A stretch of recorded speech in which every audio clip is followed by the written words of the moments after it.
Okay. So നമ്മൾ ഇതുവരെ നമ്മളെ 10 ടോപ്പിക്സ് നമ്മൾ ഡിസ്കസ് ചെയ്തു ഓൾറെഡി. ഇപ്പോൾ 11ാമത് ടോപ്പിക്കിലേക്ക് പോവാണ്, സ്റ്റെപ്സ് ഇൻ മാനേജ്മെന്റ് ഓഡിറ്റ്. നമുക്ക് ഈ ഒരു വീഡിയോയിൽ നമുക്ക് 15 വരെ ഡിസ്കസ് ചെയ്യാം. ഇപ്പോൾ steps in management audit procedures, techniques to identify problem areas, techniques to do management audit and management audit team. ഈ 5 കാര്യങ്ങളാണ് നമ്മൾ ഈ ഒരു വീഡിയോയിൽ ഡിസ്കസ് ചെയ്യാനായിട്ട് പോകുന്നത്.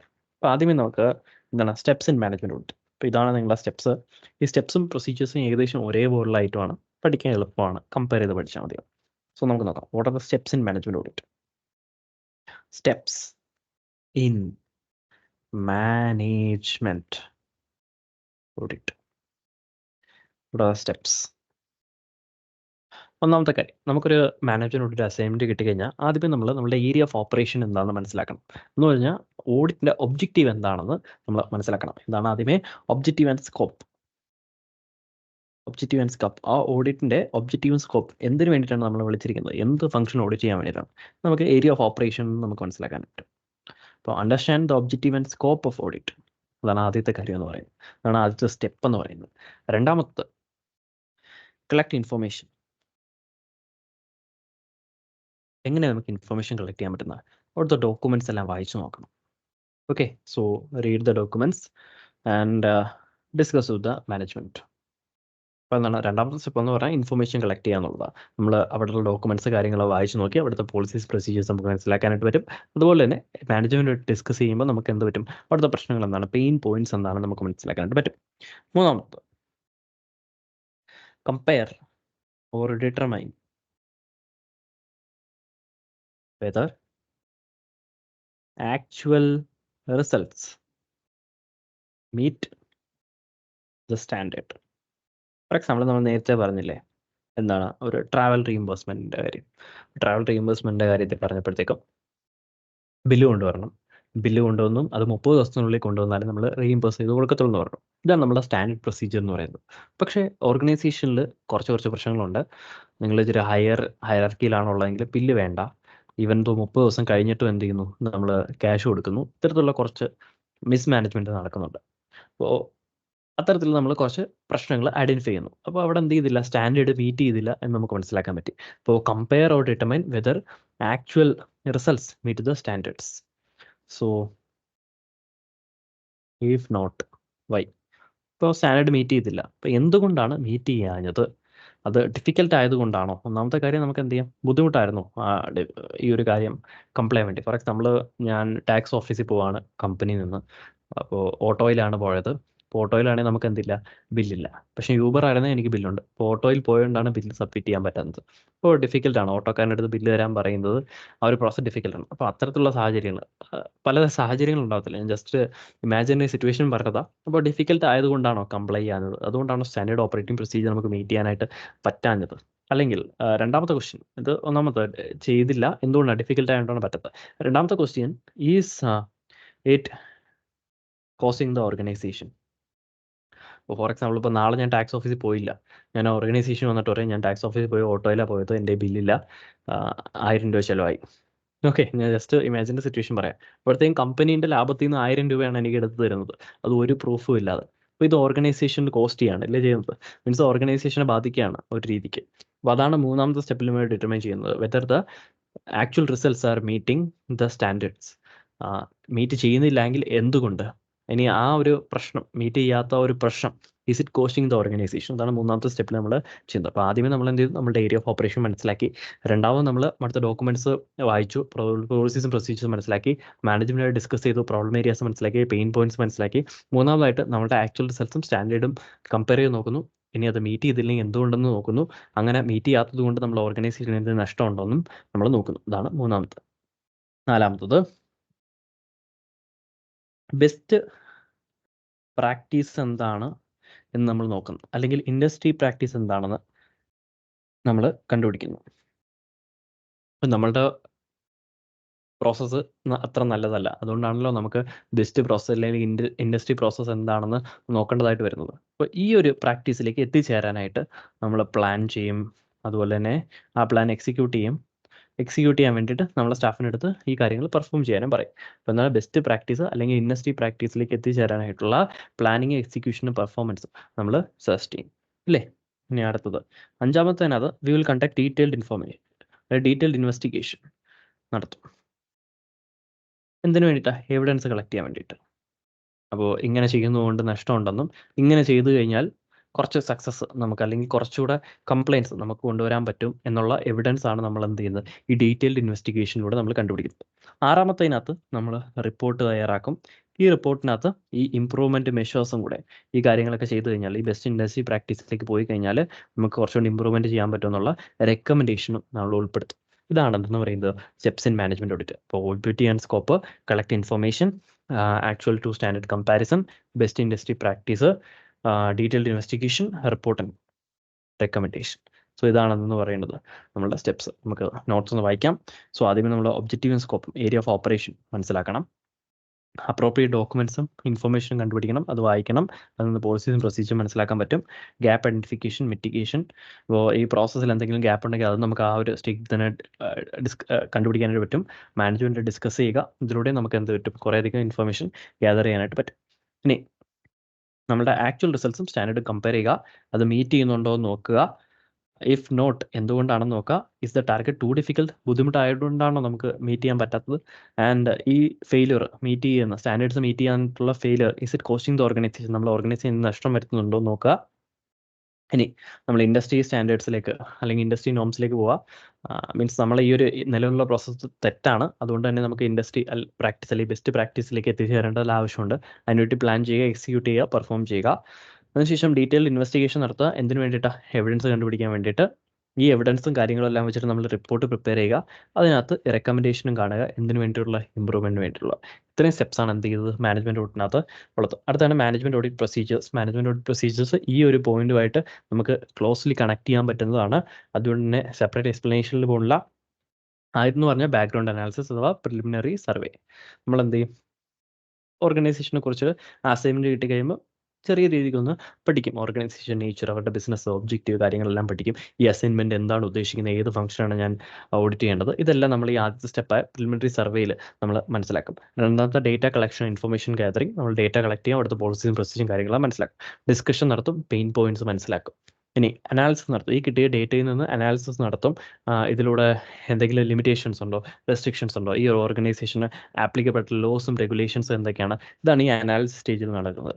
അതിനുശേഷം അവിടുത്തെ പോളിസീസും അതിലുള്ള ഗ്യാപ്സ്, വീക്ക്നെസ്, സ്റ്റാൻഡേർഡ്സിനുമായിട്ട് മീറ്റ് ചെയ്യുന്നുണ്ടോ, ഇതൊക്കെയാണ് എന്ത് ചെയ്യുന്നത് ഈ ഒരു 5-ാമത്തെ സ്റ്റെപ്പിൽ നടക്കുന്നത്.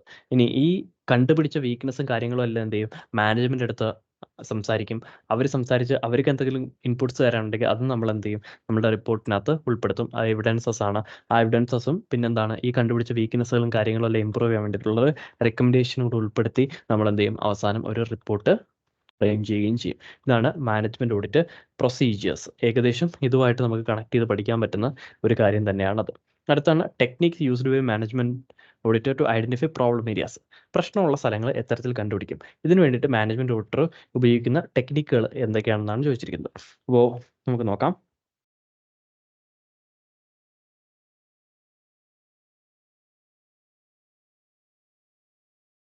Techniques used by management auditor to identify problem areas. അപ്പോൾ പ്രശ്നമുള്ള ഏരിയാസ് കണ്ടുപിടിക്കാൻ വേണ്ടി മാനേജ്മെൻറ്റ് ഓഡിറ്റർ ഉപയോഗിക്കുന്ന ടെക്നിക്സ് ആണ് നമ്മൾ ഡിസ്കസ് ചെയ്യാനായിട്ട് പോകുന്നത്. മാനേജ്മെൻറ്റ് ഓഡിറ്റിന് ടെക്നിക്സ് അല്ല, പ്രശ്നമുള്ള ഏരിയാസ് എത്തരത്തിൽ കണ്ടുപിടിക്കുന്നു. ആദ്യത്തെ മെത്തേഡ് ആണെന്ന് പറഞ്ഞാൽ സർവേ മെത്തേഡ് എന്ന് പറയും. സർവേ മെത്തേഡ് എന്ന് പറഞ്ഞാൽ നമ്മൾ പഠിച്ചില്ല, ഇപ്പോൾ പ്രിലിമിനറി അനാലിസിസ്. നമ്മൾ ജസ്റ്റ് എങ്ങനെയാണ് ഓർഗനൈസേഷൻ വർക്ക് ചെയ്യുന്നത്, അവിടെ എസ്റ്റാബ്ലിഷ് ചെയ്യുന്ന കൺട്രോൾ പ്രോസസ്സ് എന്താണെന്നൊക്കെ നമ്മൾ ആദ്യമേ ഒരു ഓർഗനൈസേഷൻ ഒന്ന് മനസ്സിലാക്കുമ്പോൾ തന്നെ നമുക്ക് അറിയാനായിട്ട് പറ്റും. അപ്പോൾ ഒരു എക്സ്പീരിയൻസ്ഡ് ആയിട്ടുള്ള ഒരു മനുഷ്യനാണെങ്കിൽ അയാൾക്ക് അവിടുന്ന് തന്നെ എന്ത് ചെയ്യാൻ പറ്റും, എവിടെയൊക്കെ ആയിരിക്കും കൺട്രോൾ വീക്ക് ആവാൻ സാധ്യത എന്ന് മനസ്സിലാക്കാനായിട്ട് പറ്റും. ഫോർ എക്സാമ്പിൾ, നമ്മൾ മെറ്റീരിയൽ പ്രൊക്യൂർ ചെയ്യുന്ന ആ ഒരു സ്റ്റേജിൽ ടെൻഡേഴ്സ് ഒന്നും വിളിക്കുന്നില്ല, മൾട്ടിപ്പിൾ ആൾക്കാരുടെ മുന്നിലല്ല ടെൻഡർ ഓപ്പൺ ചെയ്യുന്നത് എങ്കിൽ അതൊരു വീക്ക് പോയിന്റ് ആണ്. കാരണം നമ്മളുടെ പർച്ചേസ് മാനേജറും അതുപോലെ സപ്ലയേഴ്സുമായിട്ട് ഒരു കൊളൂഷൻ ഉണ്ടാവുകയും അതുവഴി കമ്പനിയുടെ അകത്ത് പൈസ ഈ സപ്ലൈസിൻ്റെ അടുത്ത് പോകുകയും അതിനകത്തുനിന്നൊരു കമ്മീഷൻ വേണമെങ്കിൽ പർച്ചേസ് മാനേജർ വാങ്ങിച്ച് കറപ്റ്റ് ആവാനായിട്ടുള്ള സാധ്യതയൊക്കെ ഇഷ്ടംമാതിരി ഉണ്ട്. അപ്പോൾ അതൊക്കെ എന്താണ് വീക്ക് പോയിന്റുകളാണ്. അപ്പോൾ സർവേ മെത്തേഡിലൂടെ തന്നെ ആദ്യമേ ആ കമ്പനിയെക്കുറിച്ച് ജനറലായിട്ടൊരു അണ്ടർസ്റ്റാൻഡിങ് ഉണ്ടാക്കുമ്പോൾ തന്നെ നമുക്ക് എന്ത് ചെയ്യാൻ പറ്റും, ഇത്തരത്തിലുള്ള വീക്ക് പോയിന്റുകൾ നമുക്ക് മനസ്സിലാക്കാനായിട്ട് പറ്റും. അതാണ് ആദ്യത്തെ സർവേ മെത്തേഡ് എന്ന് പറയുന്നത്. രണ്ടാമത്താണ് ഡേറ്റ കളക്ഷൻ. നമ്മൾ അവിടുത്തെ പോളിസി ഡോക്യുമെന്റ്സ്, പ്രൊസീജിയേഴ്സും കാര്യങ്ങളും എല്ലാം മനസ്സിലാക്കുന്നതിലൂടെ നമുക്ക് എന്താ ചെയ്യാൻ പറ്റും? Okay, give me a minute.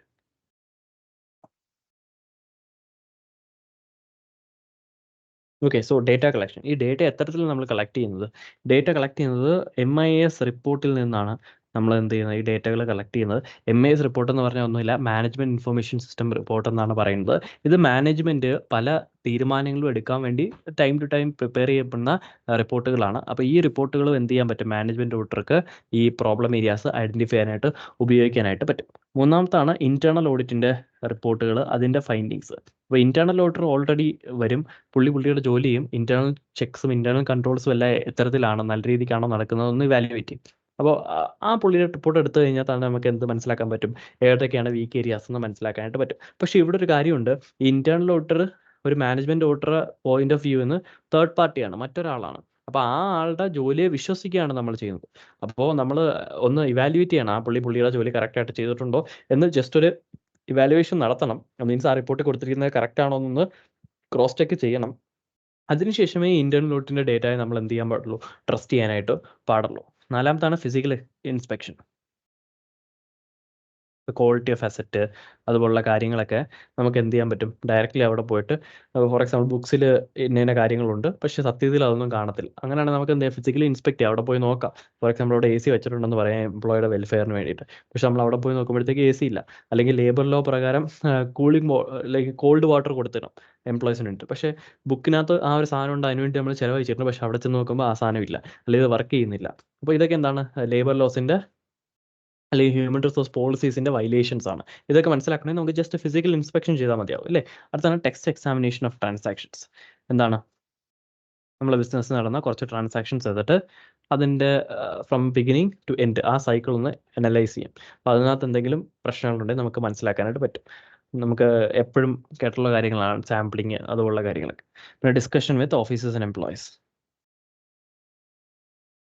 അവിടെയുള്ള ഓഫീസേഴ്സിൻ്റെ അടുത്തും എംപ്ലോയീസിൻ്റെ അടുത്തും ഡിസ്കസ് ചെയ്യുന്നതിലൂടെ നമുക്ക് എന്ത് ചെയ്യാൻ പറ്റും, പ്രോബ്ലം ഏരിയാസ് മനസ്സിലാക്കാനായിട്ട് പറ്റും. So survey method, MIS report, internal audit, physical inspection, text examination of transactions, discussion with officers and employees. ഇതാണ് പ്രോബ്ലം ഏരിയാസ് ഐഡന്റിഫൈ ചെയ്യാൻ വേണ്ടിയിട്ട് മാനേജ്മെന്റ് ഓഡിറ്റർക്ക് ഉപയോഗിക്കാൻ പറ്റുന്ന ടെക്നിക്സ് എന്ന് പറയുന്നത്.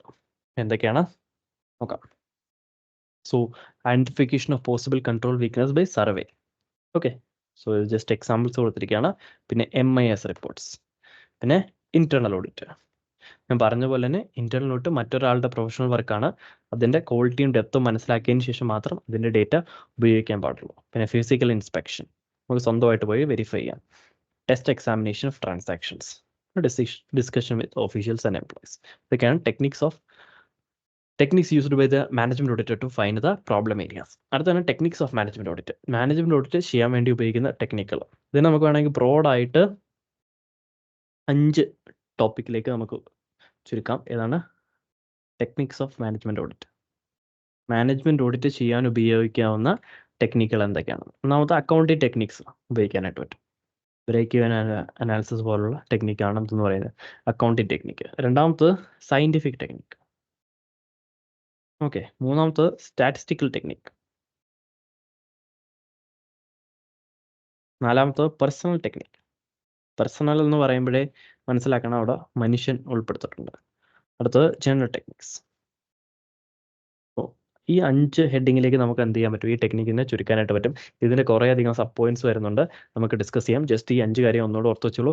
അക്കൗണ്ടിങ് ടെക്നിക്സ് ഉപയോഗിക്കാം, സയന്റിഫിക് ടെക്നിക്ക് ഉപയോഗിക്കാം, സ്റ്റാറ്റിസ്റ്റിക്കൽ ടെക്നിക്ക് ഉപയോഗിക്കാം, പേഴ്സണൽ ടെക്നിക്ക് ഉപയോഗിക്കാം, ജനറൽ ടെക്നിക്സ് ഉണ്ട് മറ്റ്. അപ്പോൾ എന്തൊക്കെയാണെന്ന് നമുക്ക് ഡീറ്റെയിൽ ആയിട്ട് ഒന്ന് നോക്കാം.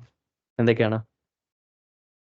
സോ അക്കൗണ്ടിങ് ടെക്നിക്കിനകത്ത് ബ്രേക്ക് ഇവൻ അനാലിസിസ്. നമുക്കറിയാം നമ്മുടെ റവന്യൂ കോസ്റ്റ് എവിടെയാണോ സെയിം ആവുന്നത് അതാണ് ബ്രേക്ക് ഇവൻ അനാലിസിസ്. എത്ര യൂണിറ്റ്സ് സെല് ചെയ്താലാണ് നമുക്ക് ബ്രേക്ക് ഇവനിൽ എത്താൻ പറ്റുക, അതൊക്കെ എന്താണ് ഈ ബ്രേക്ക് ഇവൻ അനാലിസിസ് ആണ് നമ്മൾ എന്ത് ചെയ്യുന്നത്, കണ്ടുപിടിക്കുന്നത്. പിന്നെ ബഡ്ജറ്ററി കൺട്രോൾ.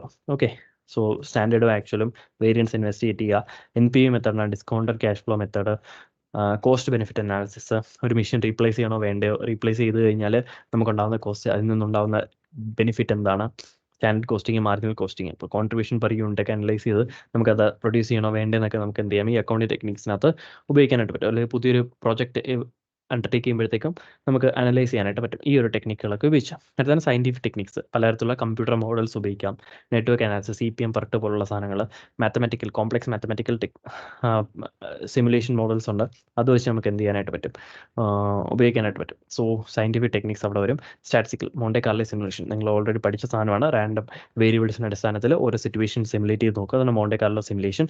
ആക്ടിവിറ്റി സാമ്പിളിംഗ്, ഒരു ആക്ടിവിറ്റിനെ തന്നെ നമ്മൾ എന്ത് ചെയ്യും, ഒത്തിരി പ്രാവശ്യം ഒബ്സർവ് ചെയ്യും, അതാണ് ആക്ടിവിറ്റി സാമ്പിളിംഗ്. സ്മൂത്തിങ്, പിന്നെ പേഴ്സണൽ ടെക്നിക്സ്. പേഴ്സണൽ ടെക്നിക്സ് എന്ന് പറഞ്ഞാൽ ഒന്നുമില്ല, ഫേസ് ടു ഫേസ് ഇൻ്റർവ്യൂ മനുഷ്യൻ്റെ അടുത്ത് ചെയ്യും, അതാണ് personal techniques. General techniques brain storming, കുറേ പേര് കൂടിയിരുന്നിട്ട് ഒരു പ്രോബ്ലത്തിന് വേണ്ടിയിട്ട് സൊല്യൂഷൻ കണ്ടുപിടിക്കുന്ന brain storming. Transfer pricing, within departments ഒരു ഇൻറ്റേർണൽ പ്രൈസിംഗ് ഉണ്ട്, ട്രാൻസ്ഫർ പ്രൈസിങ്. ഒബ്ജക്റ്റീവിലേക്ക് എത്താൻ വേണ്ടിയിട്ട് നമ്മൾ പോളിസീസും പ്രൊസീജിയേഴ്സും ഫ്രെയിം ചെയ്യുക, അതാണ് മാനേജ്മെൻറ്റ് ഒബ്ജക്റ്റീവ്സ്. എക്സെപ്ഷൻസ്, ഡീവിയേഷൻസ് കുറയ്ക്കാൻ വേണ്ടിയിട്ട് പോളിസീസും പ്രൊസീജിയേഴ്സും ഫ്രെയിം ചെയ്യുക, അതാണ് management exception. Corporate planning, high level plans already establish. അപ്പോൾ ഇതൊക്കെയാണ് എന്തെന്ന് പറയുന്നത്, ടെക്നിക്സ് ഓഫ് മാനേജ്മെൻറ്റ് ഓഡിറ്റ് എന്ന് പറയുന്നത്. സോ ഈ 5 ഹെഡിങ് ഓർത്ത് വെച്ചിരിക്കുക, അതിൻ്റെ ഇടയ്ക്കുള്ള പോയിന്റ് 1-2 ഓർത്ത് വെച്ചിരിക്കുക. ഓക്കെ, സോ ഈ മാനേജ്മെൻറ്റ് ഓഡിറ്റ് ടീമും കൂടെ നമുക്ക് ഡിസ്കസ് ചെയ്യാം. മാനേജ്മെൻറ്റ് ഓഡിറ്റ് ടീം എന്ന് പറഞ്ഞാൽ എന്താ, ഓഡിറ്റ് ടീം എന്താണെന്ന് നമ്മൾ ഓൾറെഡി പഠിച്ചു അല്ലേ, അത്രേ ഉള്ളൂ മാനേജ്മെൻറ്റ് ഓഡിറ്റ് ടീം എന്ന് പറഞ്ഞാൽ. അപ്പോൾ ഒരു ലാർജ് ഓർഗനൈസേഷൻ ആണെന്ന് വെച്ചോ, അല്ലെങ്കിൽ സെവറൽ ഓഡിറ്റ്സ് ഒരേ സമയം ചെയ്യുന്ന ഒരു മാനേജ്മെൻറ്റ് ഓഡിറ്ററാണെന്ന് വെച്ചോ, പുള്ളിക്ക് എന്ത് പറ്റില്ല, ഒറ്റയ്ക്ക് വന്നിട്ട് ഈ ഓഡിറ്റ് മൊത്തം ചെയ്ത് തീർക്കാനായിട്ട് ബുദ്ധിമുട്ടായിരിക്കും. അതുകൊണ്ട് തന്നെ he should have A team, and ഈ ടീം എന്ന് പറയുന്നത് should be competent and should be knowledgeable. അവർക്ക് നല്ല നോളജ് വേണം, സ്കിൽ സെറ്റും വേണം, എന്തിനു വേണ്ടിയിട്ട്, മാനേജ്മെൻറ്റ് ഓഡിറ്റ് ചെയ്യാൻ വേണ്ടിയിട്ട്. And they should be multi disciplinary എന്ന് വെച്ചാൽ പല ഫീൽഡുകളിൽ കഴിവ് തെളിയിച്ച ആൾക്കാരായിരിക്കണം. കാരണം എന്ന് പറഞ്ഞു കഴിഞ്ഞാൽ മാർക്കറ്റിംഗ് ടു മാനുഫാക്ചറിങ്, ഫിനാൻസ്, ഈ ഫങ്ഷൻസ് മൊത്തം നമ്മൾ എന്ത് ചെയ്യുന്നുണ്ട്, മാനേജ്മെൻറ്റ് ഓഡിറ്റിനകത്ത് കവർ ചെയ്യുന്നുണ്ട്. അതാണ് ഈ മാനേജ്മെൻറ്റ് ഓഡിറ്റ് ടീമിനകത്ത് ഉദ്ദേശിക്കുന്നത്. Management audit handling large organisations of several audits at the same time needs A competent team. The team should have educational qualifications and skill set to do management audit. Since the management audit is concerned with all aspects of a business from manufacturing to marketing and finance, the team should be multidisciplinary. So നമ്മൾ ആ topic cover ചെയ്തു. നമുക്ക് നമ്മുടെ check ലിസ്റ്റിലേക്ക് പോകാം. അതിനുശേഷം എന്ത് ചെയ്യാം, ഒന്ന് ക്ലോസ് ഔട്ട് ചെയ്യാം.